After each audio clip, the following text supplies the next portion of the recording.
कंपनीने दिली सुट्टी, मग काय कंपनी सुट्टी वाया थोडी जाऊ देणार. भाऊले बोलवला खाली, टाकलं पेट्रोल, निघालो धरणात रस्त्यानं.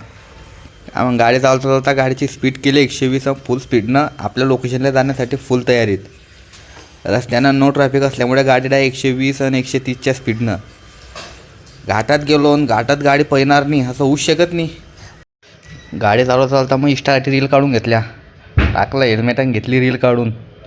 सकाळचा टाईम होता म्हणून रनिंगसाठी पण आलेले होते माणसं. जागोजागी बोर्ड लागले होते, जनावरांपासून सावधान. ब्लॉग म्हटल्यावर आपला एक तरी फोटो जमतोच. सिंहगड किल्ल्याचा दिला छापून एक. सिंहगड जायचं म्हटल्यावर थोडं ट्रॅफिक तर लागणारच आहे, मग काय. तरी ट्रॅफिकला पार करत आम्ही घाटाघाटातनं एकदम जवळ. वरून पाऊस चालू आणि खाली आमची गाडी चालू. ट्रॅफिक पार करून पोहोचलो सिंहगड. गाड्यांची पार्किंग पाहू म्हटलं आज तर खूप गर्दी आहे भाऊ सिंहगडले. तसं काय नसते, रीलवर जे टाकतात कोण राहिलं तर नाही घरी पुण्यात, तसं काय नसते. रस्ता छोटा असते म्हणून आपल्याला गर्दी खूप दिसते. पण जर प्लॅन बनवला फिरायचा तर येऊन जावं. ही गर्दी काहीच नाही आहे, आतमध्ये फिरण्यासाठी भरपूर आहे. अरे नकाशे बी होते, आपण कुठं आहे, कुठं जायचं आहे, कोणतं लोकेशन कुठं आहे. तिथून आम्ही पोचलो त्या घोड्यांच्या ठिकाणी. इथं घोडे असायचे महाराजांचे. नंतर आम्ही चढायला लागलो वरती. चढता इथंच आम्ही पूर्ण अशी थकून गेलो.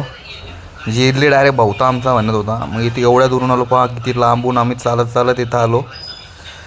थोडासा भाऊचा व्हिडिओ तर बनतेच, मग भाऊ तर आपला कॅमेरामॅन आहे तर पाहून घ्या. भाऊ फुल त्यांच्या याच्यामध्ये जोशमध्ये जिरले आमची असंच करत होता. मग भाऊला म्हटलं राहू दे, रील काढून घ्या आमची. आता हे वॉक आपला कसा वाटला. सिंहगड पाहायला आलो, मग आवाजा भाषेत इतिहास ऐकून घ्या. आबांनी इतिहास सांगल्यानंतर भाऊ म्हटलं चल डोंगर पाहू. मग इथून पहा किती खोल डोंगर आहे. चाल्याचं विल्याचं काढून घेतलं. अरे रील काढत होतो, मग माणूस आला, कॅन्सल केला रील काढणं. वर आलो. भाऊच्या हातात दुसऱ्यानं मोबाईल दिला, भाऊला फोटो काढायला लावले. भाऊनं दिले, फोटो काढून घेतले. डोंगराचे पहाड आहे, ढगाच्या वर आम्ही आलो आहे आज. डायरेक्ट ढगामध्ये आल्यानंतर असं भारी फील होते ना भाऊ, म्हणजे की बस. भाऊला तर फक्त सेल्फीमध्येच व्हिडिओ घ्यायचा होता. भाऊला म्हटलं समोर उभा राहा काढतो, नाही मला सेल्फी घेणं आहे. चला मग आपल्या याच्यामध्ये घेतला पहाडाचा नजारा. खूप चालत चालत व्हिडिओ काढून घेतला. इंस्टाला पोस्ट करून टाकू म्हटलं, एखादं गाणं टाकून दे इंस्टाला. अशा ठिकाणी गेलो की आम्हाला रस्ते मालूम नव्हतं ना नेट चालत होतं. वरती गेल्यावर थोडेसे व्हिडिओ काढून घेतले. म्हटलं काढून घेऊ थोडे व्हिडिओ कसे दिसतात वरून.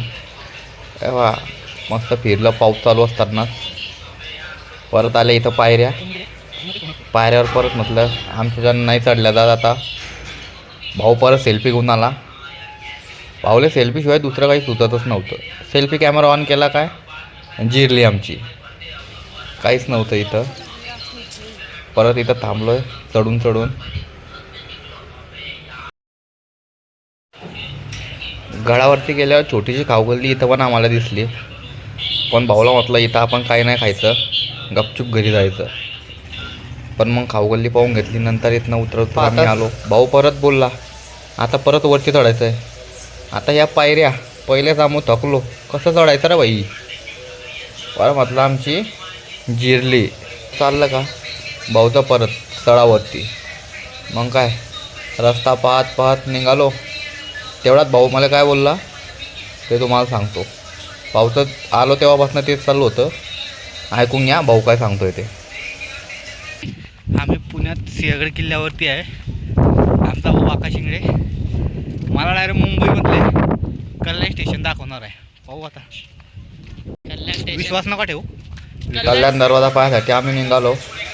इथून बघा दूरचं पाहण्यासाठी कसलं भारी भारी बनवलं आहे दगडांनी कोरून. हे जुन्या काळातले कामं. हा आमचा भाऊ मला कल्याण दरवाजा दाखवत होता. बघा हा इथंच आहे बघ, इथं पुढं दिसतंय का? खाली काही दरवाजा नाही लागत आहे त्यांच्याकडनं. घे खाली. भाऊनं कल्याण दरवाजा नाही दाखवला, पण इथे एक दरवाजा दिसला. भाऊ त्याच्या आतमध्ये गेला, ह्या दरवाज्यातून निघाला आणि त्या दरवाज्यातून बाहेर. अजून एक रील काढून घेतली.